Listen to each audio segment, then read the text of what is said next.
গান কর। বন্ধ হয়ে গেল কেন? ফোন ধরে নিয়েছি।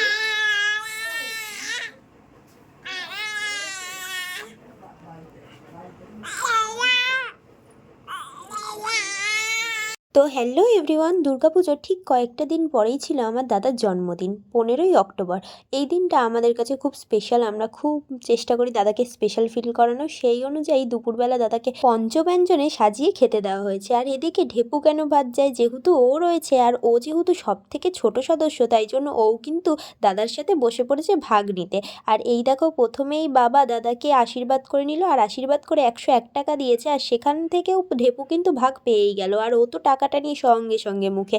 আর বাবার পরে এবারে মাও দাদাকে আশীর্বাদ করে নিল। মা দাদাকে আশীর্বাদ করার সাথে সাথে কিন্তু এদিকে ঢেপু সোনাকেও আশীর্বাদ করে নিচ্ছিল।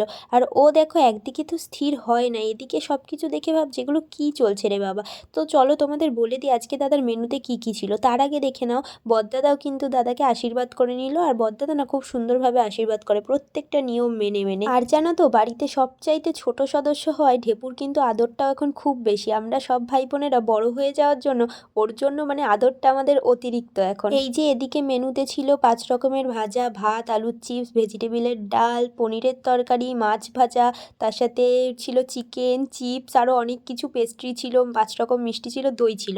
তারপরেই আমি ঢেপুকে দিয়ে দিয়েছিলাম একটুখানি পেস্ট্রি দিয়ে বাঁচানো যেই চকলেটটা, সেটা। আর ও তো বেশ মজা করেই খাচ্ছিল। এদিকে বার্থডে বয়ের সাথে সাথে আমাদেরকেও একটু খেতে দিয়ে দিয়েছিল। আর বার্থডে বয়ের থেকে বেঁচে যাওয়া যা ভাজাভুজি ছিল সেগুলো পেয়ে গেছি। আমরা তো ওর মতো অত সাজিয়ে পাইনি, আমরা রাতে বেশ জমিয়ে খাবো। আমরা এদিকে বোনরা ভাইরা সবাই খেতে বসে পড়েছি। আর ঢেপু কিন্তু আমাদেরকে নজরদারি করছিল। তারপরেই সন্ধে হতে না হতে, মানে ওই বিকেলের আগে সময়টাতেই আমি আর বোন বেরিয়ে পড়েছিলাম কিছু কেনাকাটি করার জন্য, কারণ ডেকোরেশন করতে হবে, তাই না? তো ডেকোরেশনের জন্য অনেকগুলোই জিনিসপত্র কিনেছিলাম, বেলুনস কালার ম্যাচ করে। অবভিয়াসলি কালার ম্যাচ না করলে তো এখন আবার হয় না। তারপরে দিদিস দেওয়া সাইকেল নিয়ে আইসক্রিম টাইসক্রিম খেয়ে বাড়ি চলে এসেছি। আর বাড়ি চলে এসেই তাড়াহুড়ো লেগে গেছে যে সাজাতে হবে, কারণ সন্ধে হয়ে যাচ্ছিলো আর সবাই চলেও আসছিলো। আর এই দেখো, এইটুকুই সাজিয়ে উঠতে পেরেছি। আর বড়দাদাই অবশ্যই হেল্প করেছে, কারণ আমি যতই যাই পারি অ্যাট লাস্ট বড়দাদা আমার কোনো কিছুতে হাত না দিলে সেই জিনিসটা সুন্দর হয় না। তারপরে দেখো, বার্থডে বয় আর বড়দাদা মিলেই রান্নাবান্না করছিল। আর এদিকে যেহেতু বিজয়ার টাইম চলছে, তাই জন্য সবার বাড়ি থেকে বেশ নিমকি টিমকিও দিয়ে যাচ্ছিলো, সেগুলোই মা খাচ্ছিল। আর এদিকে আমাদের চিকেনও রেডি। আর সাজগোজের জায়গাটাতে ভাবলাম ঢেপুকে বসে একটু ফটো তুলি। আর ও তো এখনও বসা শেখেনি, দেখো তাই ওইভাবে বসে এই পা দিয়ে ডলে ডলে দেখছে যে এগুলো কী, ওর জন্য তো এগুলো সব নতুন।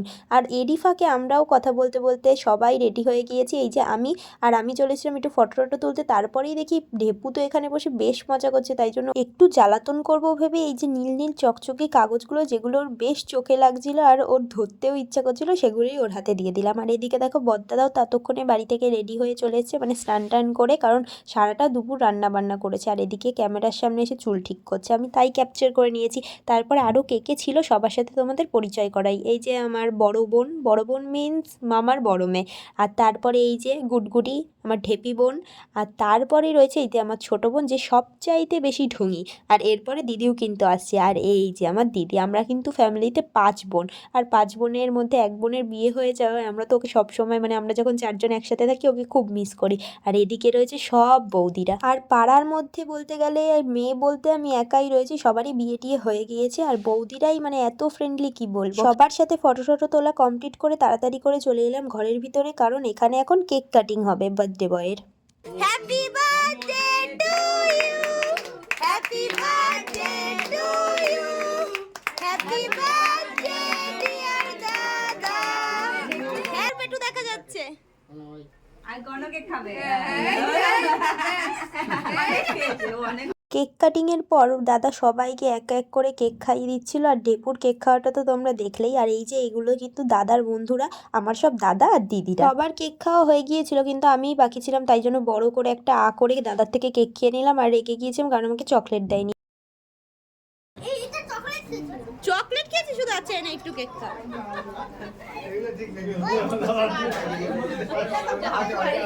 এরপরেই তো শুরু হয়ে গিয়েছিল সবাইকে কেক দেওয়া। আর দাদা এখানে বৌদিদের সবাইকে কেক দিয়ে দিচ্ছিল, কারণ আমাদের ঘরে না জায়গাটা ছোট, যেই কারণে খাওয়া দাওয়ার অ্যারেঞ্জমেন্টটা বাইরেই করা হয়েছে। আর এদিকে সবাই মিলে মানে আমরা সার্ভ করব, কিন্তু বার্থডে বয় নিচেও সার্ভ করতে চলে এসছে, কারণ দুপুরে ওর সুন্দর করে খাওয়া দাওয়া হয়ে গেছে, এখন ওকে দিয়ে কাজ করানো হবে। আর আমি বললাম আমি একটু স্যালাডটা দেবো। আর বড়দাদা বলছে স্যালাডগুলো ভেঙে ভেঙে দিতে হবে, তুই পারবি না।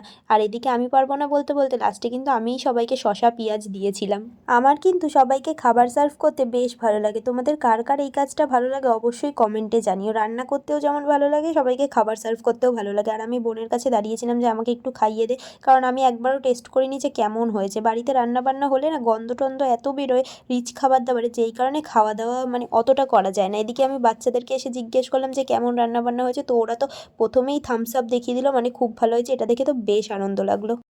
আমাদের এত বন্ধুত্ব যে আমরা একটা টেবিলে 7 জন বসেছি।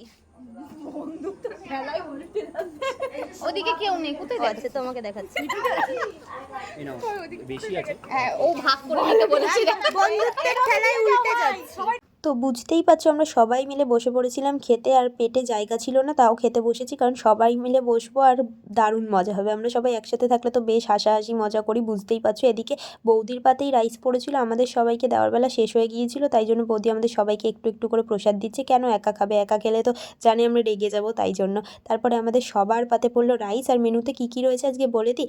রয়েছে ফ্রাইড রাইস, স্যালাড, চিকেন কষা, তার সাথে ছিল চাটনি, পাঁপড়, মিষ্টি, পায়েস। আর তোমাদের বলে রাখা কিন্তু ভালো, প্রত্যেকটা রান্নাই আমার বড়দাদা করেছে। আমার বড়দাদা কিন্তু মাস্টার শেফ ইন্ডিয়াও মানে যদি যায় জিতে যাবে, এত ভালো আমার বড়দাদার হাতের রান্না। তো আমি এখানে পেয়ে গেছিলাম একটা ছোটোখাটো লেগ পিস, কারণ লাস্টের দিকে বসেছিলাম আর লাস্টের দিকে ভাঙামালি আমার কপালে জুটেছিল, কিন্তু আলুটাই খুঁজে পাওয়া যাচ্ছে না, কারণ বাচ্চারা অনেকগুলো আলু খেয়েছে। আমাদেরই দোষ হয়েছিল, কারণ আমরা আলুটা কম দিয়ে ফেলেছিলাম, কারণ সবাই কিন্তু আলুটা একটু ভালো খায়। আর তারপরে খাওয়া দাওয়া কমপ্লিট করে এদিকে একটু কেক আর পায়েস নিয়ে পাশের বাড়ির এক বাচ্চাকে দিয়ে এলাম। এত অবধি ভিডিওটা দেখে থাকলে অবশ্যই ভিডিওটা লাইক করে কমেন্ট করে চ্যানেলটা সাবস্ক্রাইব করে দিও। টাটা।